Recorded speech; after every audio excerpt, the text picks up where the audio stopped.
In the economy of God, your past, no matter what it is, if you commit your way to the Lord, comes back to you as a gift. And the things that you most wish hadn't happened, that you most wish you didn't do, or you most wish hadn't been done to you, uh, can, by the mysterious grace of God, come back to you as a great gift.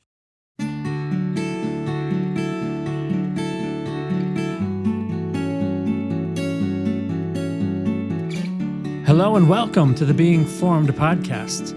My name is Adam. I'm the host of this show, and it is a delight to have you listening in to this conversation with Ken Shigematsu. Ken lives in Vancouver with his wife Sakiko and their son Joey.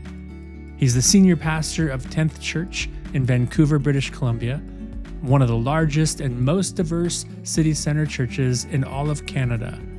Before entering pastoral ministry, Ken worked for the Sony Corporation in Tokyo, Japan. Ken wrote his first book in 2013 called God in My Everything, which describes how a personal rule or a spiritual rhythm supports the growth of a God-filled life. That book was an international bestseller, selected as the Word Guild 2014 Christian Living Book of the Year. Also received honorable mention for the Grace Irwin Prize, Canada's largest literary award for Christian writers. Ken's second book in 2018 was called Survival Guide for the Soul: How to Flourish Spiritually in a World That Pressures Us to Achieve. And, that book went on to win, again, the Word Guild 2019 Christian Living Book of the Year award. Ken's also the recipient of the Queen Elizabeth Diamond Jubilee Medal, awarded to Canadians in recognition of their outstanding contribution to the country, and the author of the international bestseller God in My Everything, released in 2023. That's the book we're going to talk about. Listen to what author and pastor Max Lucado had to say about Now I Become Myself, Ken's latest book. He said, "Self-acceptance is an uphill journey. We're told early that our value depends on our performance, fall short, and feel the shame of not measuring up. How do we counterbalance this toxic tendency?" Ken Shigematsu has answers worthy of our contemplation. Using strands of scripture, neuroscience, and personal experience, Ken has woven together a tapestry of hope. Indeed, he has.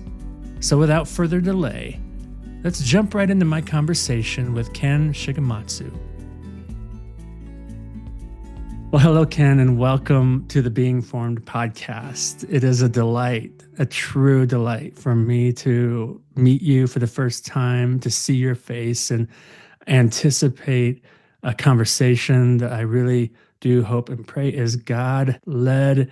And just want to say thank you for joining us today. How are you doing, Ken? I'm doing pretty well, Adam. It's a joy to be with you and to connect with your friends in this context and conversation. I ask everyone at the beginning of our conversation a question that's a little deeper than the last question I asked you, and that is, how is it with your soul? Yeah, thanks, Adam, for that receptive, deep question. I just came away from a memorial service for a friend of mine who died unexpectedly at age 52. He was a father of two daughters, one 14, Sunia, and then one 10, Saskia. So I'm feeling some grief around the loss of this dear friend, but also grateful for the gift of life itself, for his life, and the life that I get to live by the grace of God. And so it's a kind of a mixture right now of some grief, some reflection, but also deep gratitude just to be able to breathe and to be able to experience this day by the sheer mercy of God. Ken, I'm sorry for that loss. I'm sorry, and I'm grateful that, in the midst of that grieving and noticing the goodness of life, even more so that you would make time to be with us today. So thank you for that. And Appreciate you sharing that from your heart. I'd love to have our listeners get a little bit caught up in just some of your story. Ken, you're a pastor, I know, and you live in Vancouver, British Columbia, but that's not necessarily where you're from. I'd love to hear just how you got to into the ministry and how you got to British Columbia and what does life look like for you these days in pastoral ministry?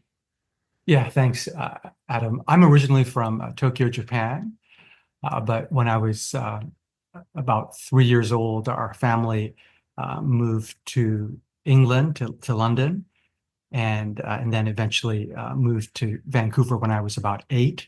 Okay. And I grew up in Metro Vancouver here in BC. Mhm. And during my teen years, I was engaged in some misadventures. So I got into the bad habit of shoplifting, of joyriding, taking out cars from the local gas station when I was 13 and 14 for joyrides with a friend.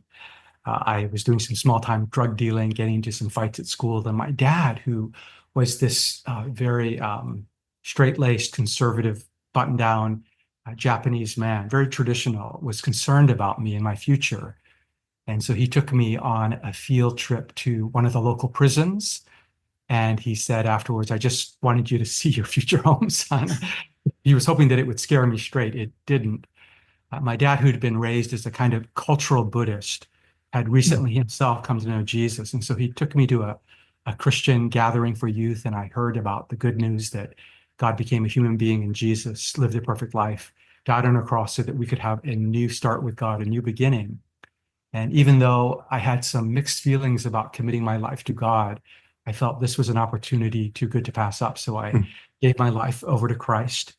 And then I was heading for a kind of mainstream career in business, ended up going to university in the Chicago area, studied business and economics, ended up working for Sony. But I sensed that God was calling me to something else, to participate in some kind of what some people would describe as vocational Christian ministry. I didn't know that it would be pastoring, Mm. but then uh, headed over to Boston, went to seminary in that area, and then landed here in Vancouver. And through a kind of mystical experience, through a time of fasting and praying, I had a sense that I was supposed to come to this historic church, at least by West Coast standards, called 10th Avenue Alliance Church.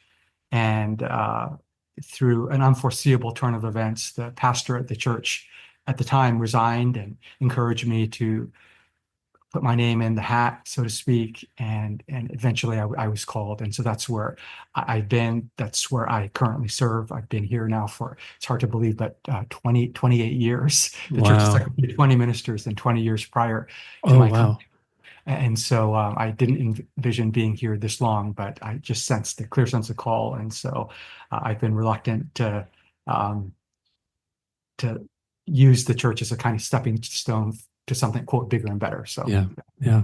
I think in some place in your book, you mentioned that 20 pastors in 20 years. And what was it that the associate or somebody said Yeah, to the you when you got secretary there? came and yeah, thanks for remembering that, Adam. So it was my first or second week. The church would cycle through a lot of pastors in a couple of decades. And the church had also gone from over 1,000 in its heyday back in the 50s to 100 and something in the 1990s. And the secretary walked into my office on one of my first weeks on the job and said, Ken, if the ship sinks now, meaning the church, everyone is going to blame you because you were the last captain at the helm. I think she was trying to motivate me to work harder. I just felt, That's a lot of pressure. yeah. Wow. Yeah. Okay, so you've already right out the gate let us in on some of your story, your teenage years. And I just want to say that's one of the reasons why I'm so drawn to you, Ken, and I expressed that in my email when I initially reached out to you. I I'm blown away, honestly, at your level of honesty and vulnerability about your life and really kind of a story of shame, or at least opportunities for shame. And even the very beginning of your book, I just want to dig into the book, Now I Become Myself. starting with chapter one, right at the very beginning, and you reference two recurring dreams and you tie them back into, yeah, just this feeling of inadequacy or, not being up to the task or lacking something that others seem to have or letting others down. Can you share those dreams with us? Sure, And I'd be glad to. yeah, yeah. So it's been a while since I've been a student, but for many years after finishing school, I had this regular dream that I was a student again and facing an exam, usually in math or French, that I was totally unprepared for. And in the dream, I experienced this wave of anxiety as I'm afraid that my grade point average will now fall through the floor. I don't have that dream Mm, uh, very often these days, but I have another dream. And in the dream, I'm supposed to speak somewhere. It's 5 minutes before I'm quote on, and I have no idea what I'm going to say. So I mm, reach for a piece of paper and I scratch out a simple outline, and then I get up in front of the audience and I look down at my outline, and all I see are symbols like the number sign, an mm, exclamation mark, the mm, number three, the greater than sign, and I have no idea what these symbols are supposed to trigger in my memory. mm, Someone gets up and walks out of the auditorium. Someone mm, else follows that person. And soon the auditorium is completely empty. And I think that what these dreams are telling me at a subconscious level is that I have a fear of not being enough, of being, as you mentioned, deficient in some way. And in the Bible, as we know, and modern social science have a word for this: shame, mm, the fear of not being enough, shame. mm. Yeah. So can you give us a little more detail of then shame? Can you describe what shame would be like? I remember an interview you did with Kurt Thompson for Mm, Renovari. It was a webinar, and you guys were both asked to define shame. And I remember Kurt said, "Well, actually, it's easier to describe it." mm. And I was just wondering how you would describe shame. Yeah, I describe shame very simply as the feeling that we are not enough. And it can be a feeling in relation to ourself Mhm, that we feel like we've let ourselves down or haven't hit a standard that we feel like we ought to have hit, school, at work, or some other sphere of life. Shame can also be a sense that we're not enough in the eyes of someone else. It is a profoundly social emotion. And I'm from Japan, as I mentioned originally, and in Japan and in Asian cultures in general, there is a heightened sense of how a person is seen in the eyes of others. And mhm, so even if you've done nothing wrong, if you're perceived as having done something wrong or not having done something you ought to have done, and you feel lowered in the eyes of others, that can also create a feeling of shame of not being enough. mhm, And we can mhm, feel that in relationship to God as well, that mhm, we've fallen short of his standard, or for some reason we don't measure up, and we can feel a sense of not being enough and anxiety and despondency. What kind of damage, the effect of shame, what does it have in terms of damage, maybe in terms of our relationships or our connection? Yes, shame can cause us either to shrink back and go small. So that's a fairly common response to it. And so I was recently talking to someone in our city uh, who seems very social and very good with people. But this person shared with me that he has a real fear of being rejected, and that if he initiates some kind of conversation with someone, that he might be rejected. And so he holds back and always waits for someone else to initiate. And so shame can cause us to shrink back in connecting with other people, in potential relationships, in embracing a path of education or some adventure at work. Shame can also cause us to try and go big in order to validate ourselves. Mhm, And there's nothing wrong with having big ambitions necessarily, or trying to achieve something really significant. But if we're motivated out of a fear that we won't be enough unless we accomplish this goal, or mhm, attain this position in society, then we'll lose our joy and Mm, we'll be motivated by a kind of dark force mm, of needing to prove ourselves over and against what we might describe as a force of light, mm. which include the motivations of gratitude, of wanting to grow, of wanting to contribute. There is a lot of talk about shame in general being like, you know what, all shame is bad shame. There's no such thing as any form of healthy shame. Can you speak a bit into that idea? The difference between what we might call healthy shame versus an unhealthy or toxic shame. And also, maybe, Ken, in this, the difference between what you named in your book state shame or trait shame. Mhm. Yeah. So some people feel that all shame as an emotion is categorically toxic and unhealthy. And I think Brene Brown holds that position.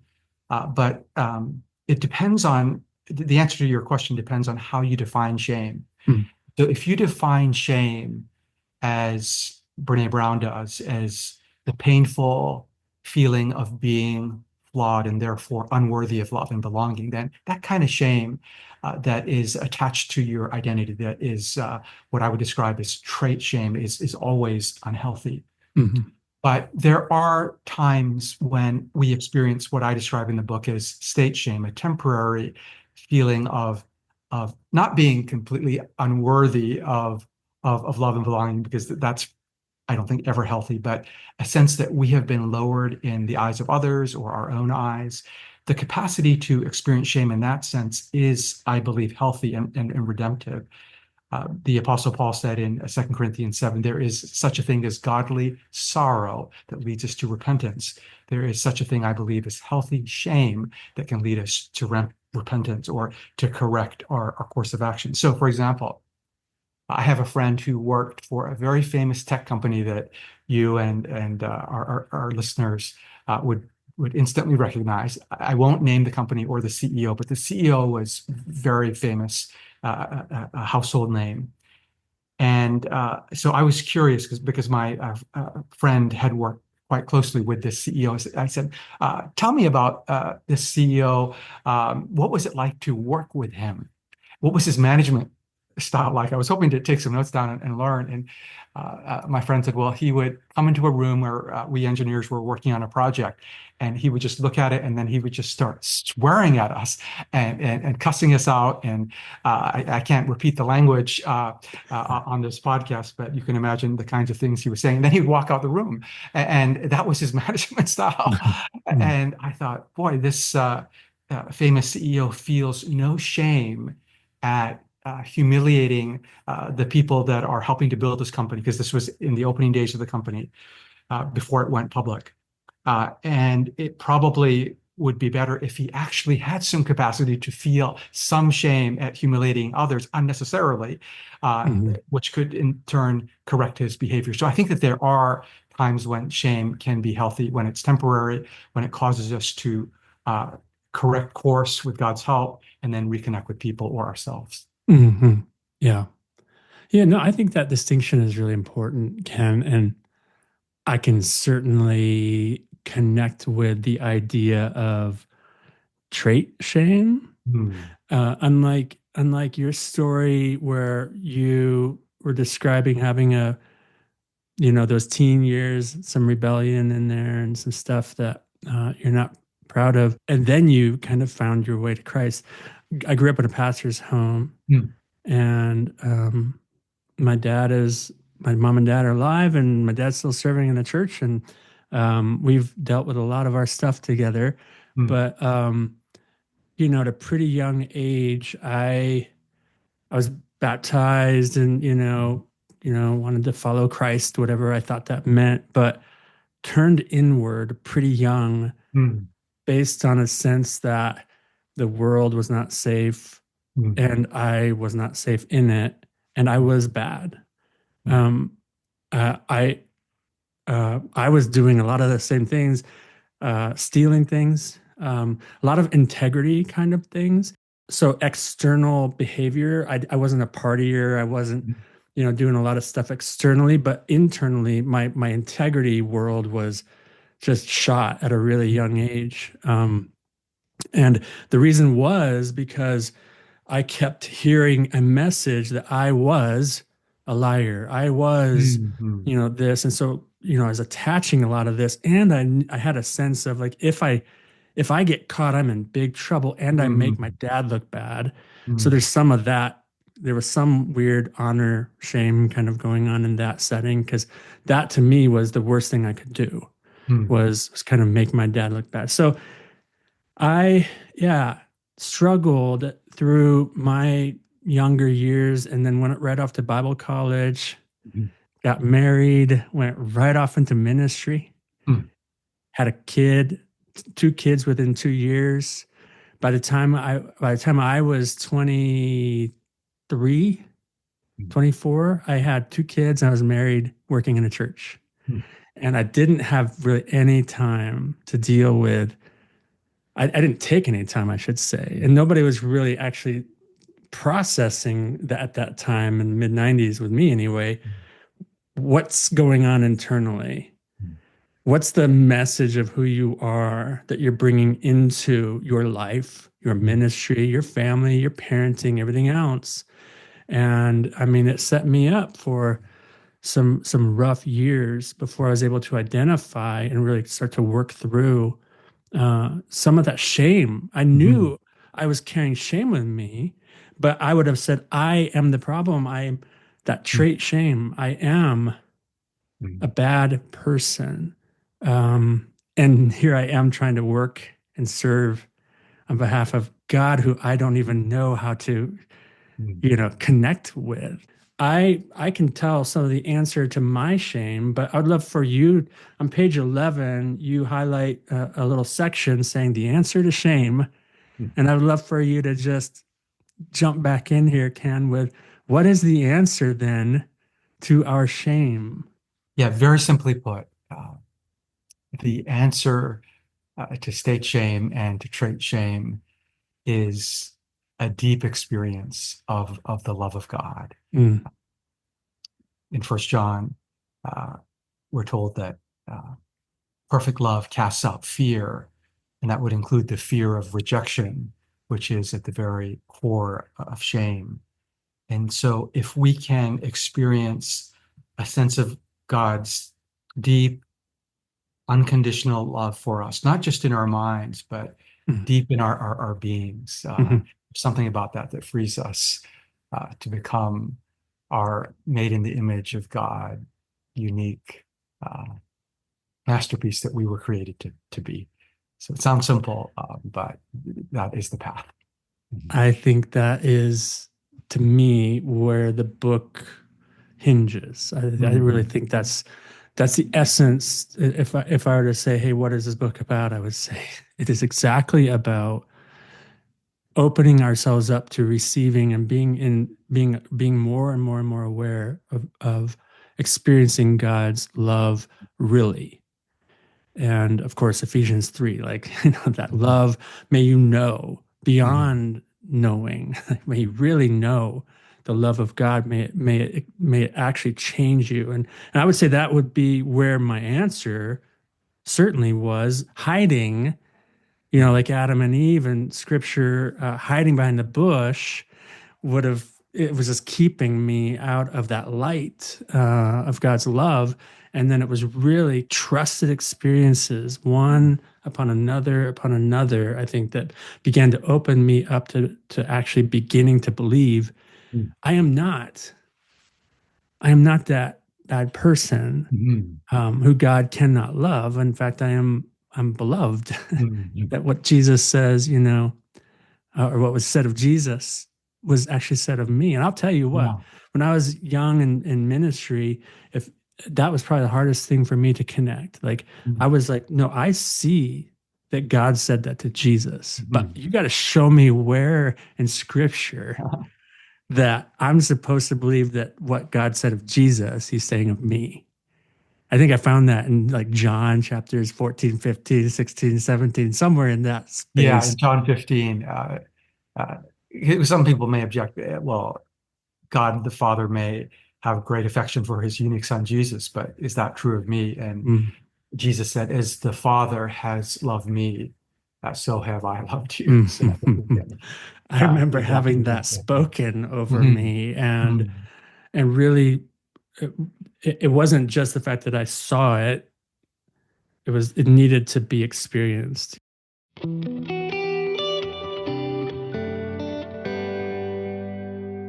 You say on page 13, I'm just going to quote a bit here, that the restless feeling of not being enough isn't going to go away after you graduate, after you get your first job, as soon as you find someone to love, or when you receive the gift of someone else's unconditional love.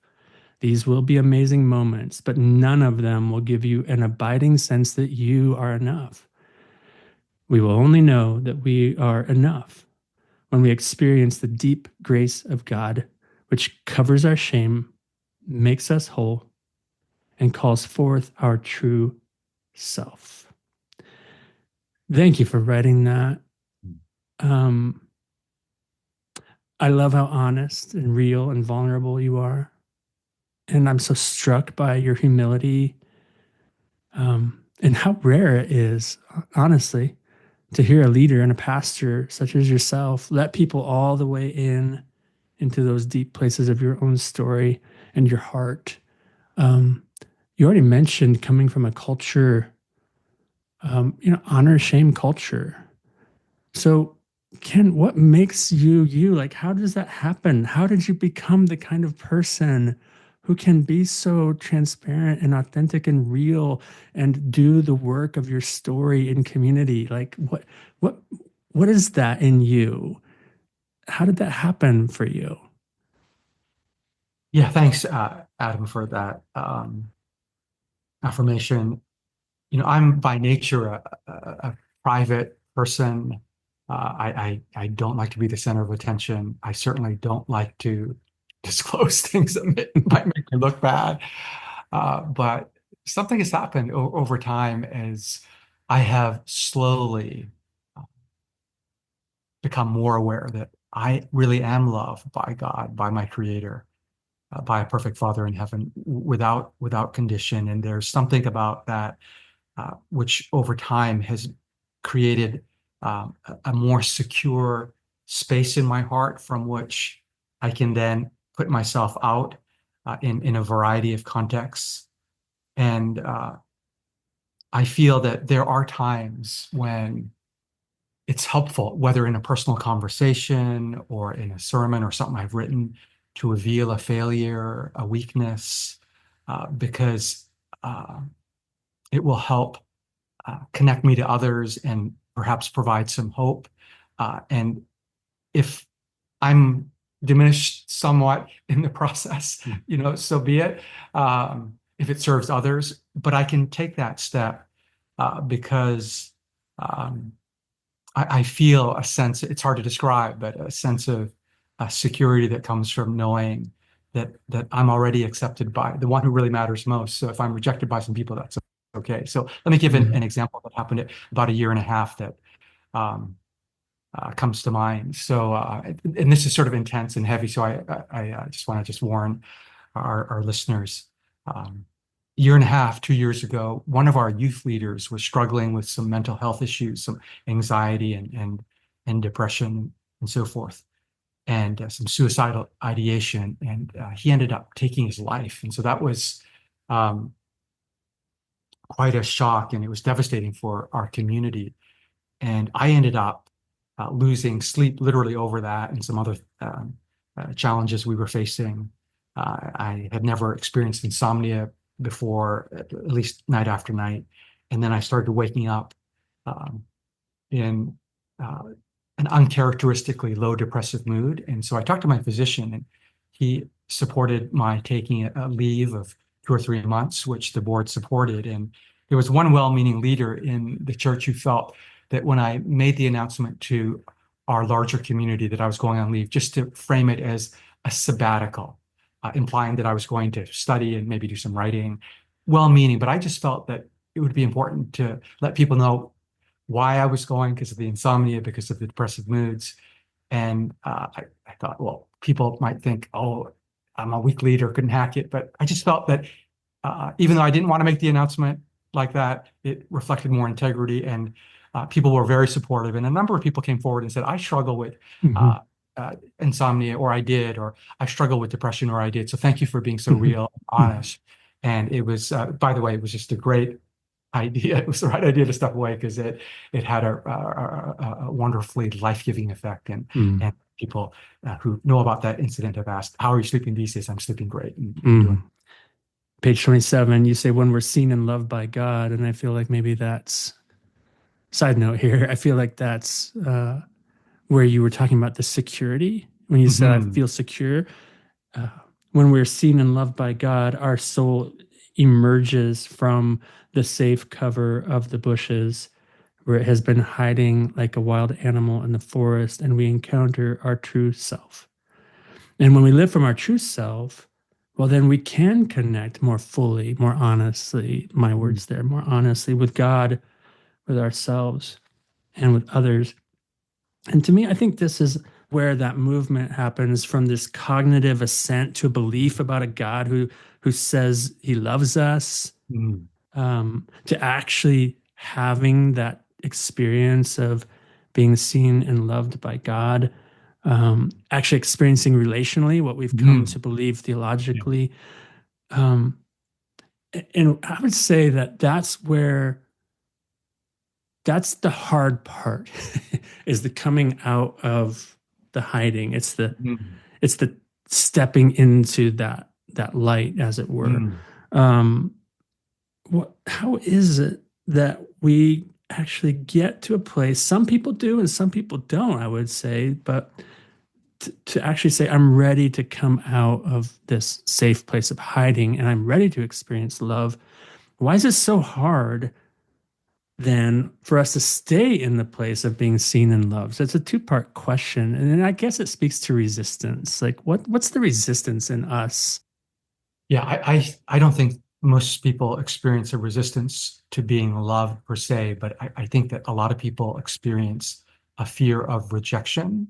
Mm, And so often for a person who's gradually coming out from behind the bushes, to use the metaphor that I borrowed from Thomas Merton, by the way. mhm, Um, it happens gradually, and it's a bit like lifting a light dumbbell. mm, I've got a friend who is now just very free with people, but she shared with me, and I write about her in the book, that for years, especially coming through her adolescence and through her young adulthood, she had difficulty connecting with people, even making eye contact with someone. mhm, And then she finally found someone who received her as she was, happened to be her therapist, mhm, a loving, accepting person. And my friend described how she was able to slowly make eye contact, and then for a mhm, minute, and then for 5 minutes, or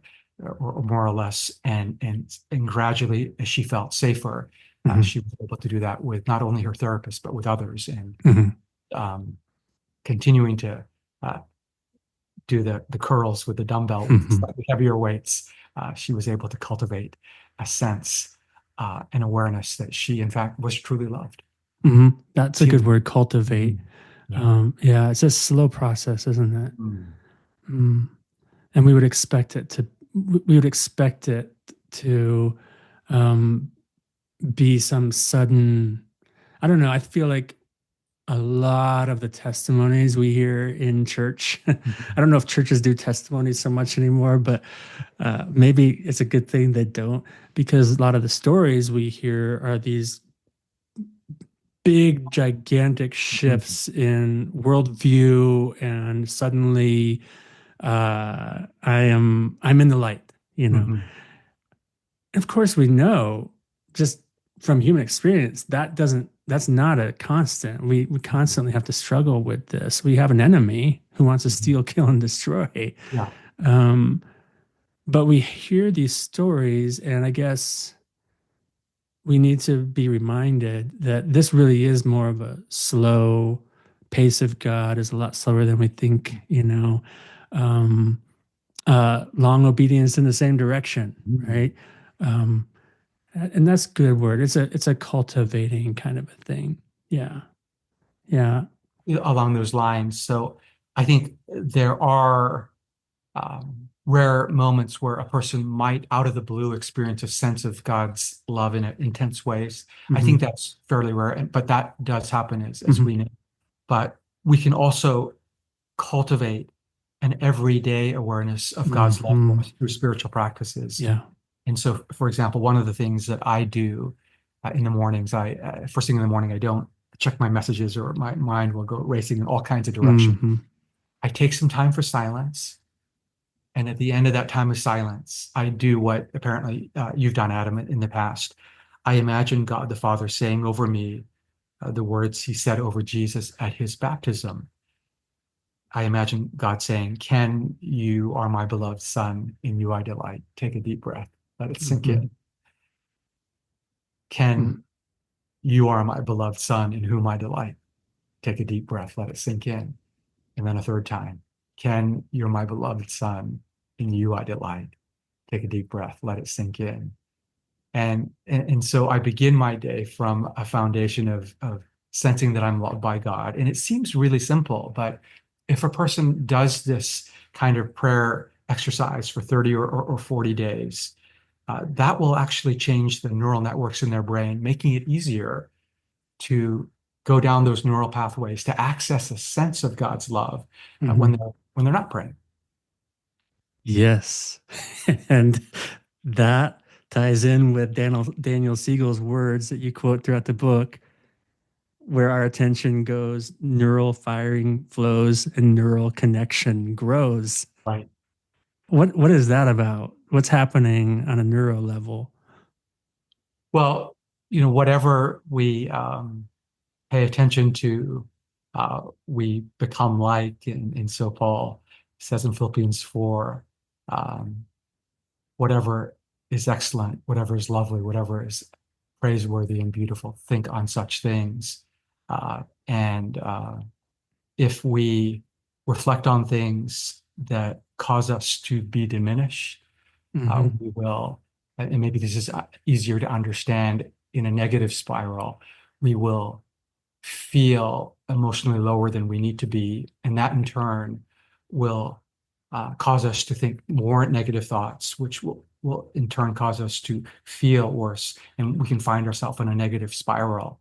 Hmm. But if we choose to dwell on God's love for us or something for which we can be grateful for in our day, then we experience joy, which then in turn will spawn uh, more gratitude and Hmm. joy. And so we can find ourselves on an upward spiral in our relationship with God, but also um, that will shape our hearts so that we're more receptive to gratitude and joy and a sense of God's love. Hmm.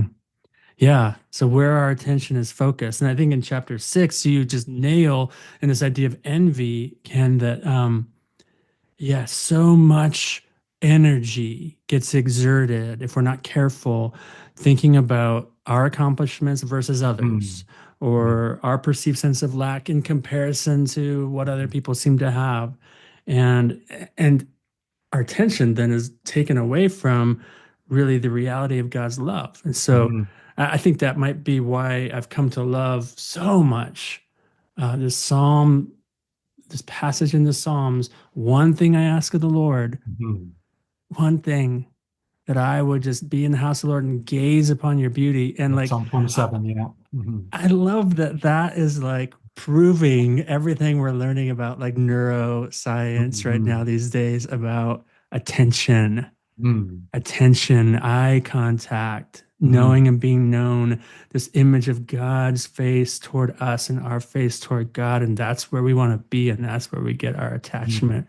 I just love how you, yeah, you basically connect envy, which I'm a 4 on the Enneagram. So that's my mhm, wheelhouse. mhm. Yeah, I'm a uh, 3, so it's mine in mine too. So how you connect that to, yeah, to our attention is in the wrong place. Mhm.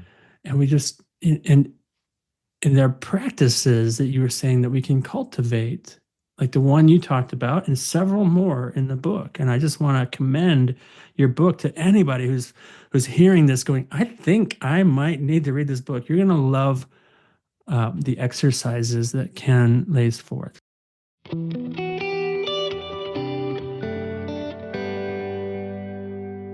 I mean, I wish I could talk with you and unpack your book over coffee for hours.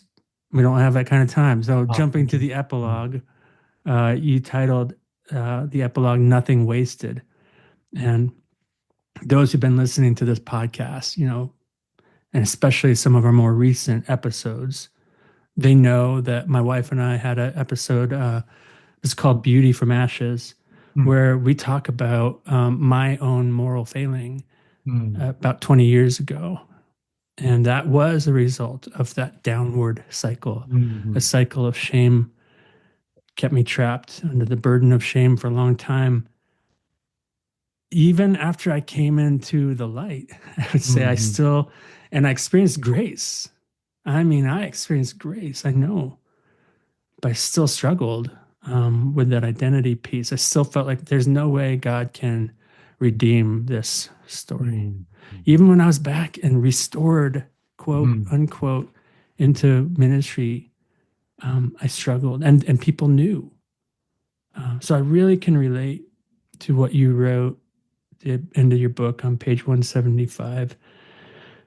You said, if we become the presence of Jesus to one another, instead of being diminished or derailed by our sins, our shortcomings, and our shame, we will move toward restoration and wholeness and also be empowered for our life work. mhm, Nothing wasted. mhm, And as we said already, my journey was slow. The journey's slow. It's mhm, messy, it's mysterious, it's humbling, it's largely out of my control. mhm, But from where I sit right now, the restoring work of God remaking me and my marriage and the ministry my wife and I get to do together is something so much more beautiful mhm, than I could have ever imagined. mhm, And it's like a new song in my mouth, like the mhm, psalmist would say, put a new song in my mouth, a hymn of praise to God. And maybe some people will hear or see and put their trust in the God who mhm, says, "You are my beloved mhm, and you am well pleased." So nothing wasted. mhm. What words do you have for those who are listening and feel as if their stories have disqualified them, not only from the redemptive love of God, but to a life's work that reflects the beauty of God's grace, and especially for such a time as this? Mhm. Yeah, that's a great question, Adam. When I was a new pastor at 10th, I remember initiating an appointment with a professor at Regent College. He was also one of the founders, named Dr. James Houston. And I wanted some counsel, and um, I wasn't sure whether I ought to stay in pastoral ministry or go back to the corporate world. And I remember sitting in his living room and just being very open and honest and said, I know I'm supposed to be a kind of paragon of virtue, but Hmm. I have temptations like everyone else, and I've had my failings. You know, I've been very honest with our leaders about them as well, and our and the relevant people. So it's not like I shouldn't be, by rule, a pastor, but still I struggle with failures. I've been in conflicts over people, or with people over because of my own emotional, lack of maturity. Um, I remember being in a dating relationship where we were struggling to maintain certain boundaries. And so Dr. Houston got real quiet, and I said, am I even suitable to be a pastor, given my proneness to fail? And he said, it may be prophetic. It may be that God wants you to lead a church where people who've experienced failures are welcome. Mhm. And Mhm. that was very healing. And um, it opened a door in my heart. And I think in in our ministry at 10th to emerge more fully into the kind of place where people, no matter what their backgrounds, no matter what their failures or successes, are welcomed, loved, and served. And I would say to people who may feel like they have been disqualified or they have forfeit what God's best was for them, that, in the economy of God, your past, no matter what it is, if you commit your way to the Lord, comes back to you as a gift. Paul says, for we know that all things are working together for our Hmm. ultimate good, to be conformed to the image of Christ. And so this is a very different economy, the economy of grace. And the things that you most wish hadn't happened, that you most wish you didn't do, or you most wish hadn't been done to you, uh, can, by the mysterious grace of God, come back to you as a great gift that will bring life and hope and healing to you and to others. Yeah. Yes. Yes. I hope there are some people who can hear that and receive that. Um, I can't remember. I was looking toward the back of your book to see if you quoted Elizabeth Kubler-Ross. I or if it was at church on Sunday that I heard it, but this line, "Beautiful people do not just happen." I heard that quote, and I thought maybe I read it in your Yeah, book, yeah, but I do quote her. okay. Oh, Yeah, good. Well, I want to read a little bit more of sure. that quote as we're Yeah. just coming to an end here from Elizabeth Kubler-Ross. She says, "The most beautiful people we have known are those who have known defeat, known suffering, known struggle, known loss, and have found their way out of the depths. These persons have an appreciation, a sensitivity, and an understanding of life that fills them with compassion, gentleness, and a deep, loving concern. Beautiful people do not just happen." And I just love that whole quote. And I would just add to that this element of this sensitivity and and an understanding of God that fills them with Mhm. compassion and with gentleness and with deep love and concern. Beautiful people do not just happen. So, as we close, Ken, your pastor, you have a deep pastoral heart and calling. What is your prayer for the people of God in community? Yeah, my prayer is that people would encounter the face of God, particularly through others. Mm. So I'm thinking about one of our teenagers at our church named Sammy, who was recently baptized, and she'd be fine with my resharing this because it's in a video format as well. But she talked about how she had been raised in a home where she didn't feel safe, where there was significant dysfunction, and because of that, she didn't particularly like herself and tended to be withdrawn. And then she encountered a friend named Mary who seemed to love her without judgment, seemed to see the good qualities in her that Sammy herself didn't see. Mm. And then she realized that, and Sammy hadn't grown up in church, she realized that the source of Mary's love for her was God. And when Mhm. she realized that, Sammy said, it made me run to Christ. Mm. And Mm. so, yeah, my hope and prayer is that uh, we would experience God's love deeply and viscerally, that we would experience the answer to Paul's prayer that you cited earlier, that we would know Mhm. just how wide and long and high and deep is the love of Christ, Mhm. and that we would know that love that surpasses human knowledge, and that we would be filled to the measure of the fullness of God's love for us, and Mhm. that would come through the community, through one another.